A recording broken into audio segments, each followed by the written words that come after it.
IDTV మన ఉనికి మన వాణి. మాజీ మంత్రి రోజాకి ఎంత కష్టం వచ్చి పడింది. ఎంతో ముచ్చటపడి ఏర్పాటు చేసుకున్న యూట్యూబ్ ఛానల్ ని డిలీట్ చేసుకోవాల్సి వచ్చింది. ఆర్కే రోజా సెల్వం అని తన పేరుతో 2 ఏళ్ల క్రితం ఒక యూట్యూబ్ ఛానల్ ఏర్పాటు చేసుకున్నారు. అందులో 2000కు పైగా వీడియోలు పోస్ట్ చేశారు.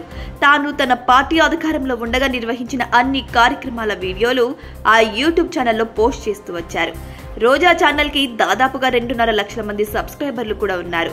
అప్పటి ఎమ్మెల్యేగా తన అధికార కార్యక్రమాలతో పాటు తనకు తన కుటుంబానికి సంబంధించిన వీడియోలు కూడా అందులో పోస్ట్ చేస్తూ వచ్చారు. రోజా ఇంట్లో పెళ్లికి పేరెంటం జరిగిన ఆ ఛానల్లో వీడియో ప్రత్యక్షమయ్యేది. నిన్నగాక మొన్న తిరుమల లడ్డు విషయంలో రోజా అడ్డదిడ్డంగా మాట్లాడిన వీడియో కూడా ఆ ఛానల్లోనే పోస్ట్ అయింది. ఆ తర్వాతే రోజాకి కష్టం వచ్చి పడింది. రోజా తన ఛానల్లో ఒపీనియన్ పోల్ పోస్టులు పెట్టారు. వాటికి జనం నుంచి వచ్చిన స్పందన రోజా బుర్ర తిరిగిపోయేలా ఉంది.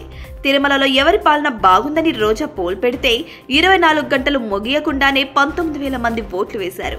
అందులో చంద్రబాబు పాలన బాగుందని 76% మంది ఓటు వేశారు. అలాగే తిరుమల లడ్డు ప్రసాదం కల్తీ వ్యవహారంలో తప్పు ఎవరిది అనే ప్రశ్న వేసి దాని కింద deputy CM Pawan Kalyan, CM Chandrababu Naidu, మాజీ సీఎం జగన్లపై పోల్ పెట్టారు. ఈ పోల్ కి కూడా 23 గంటలకు 62,000 మంది ఓటు వేశారు. ఇందులో 72% మంది జగన్ వల్లే తిరుమల లడ్డు కల్తీ జరిగిందని ఓటు వేశారు.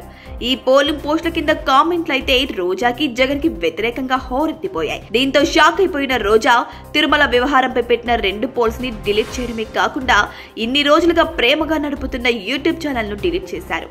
అంతేకాకుండా తనకు యూట్యూబ్ ఛానల్ లేదని, ఎవరో తన పేరు మీద ఛానల్ ఓపెన్ చేశారని జగన్ మీడియాలో ఆగ్రహాన్ని వ్యక్తం చేశారు.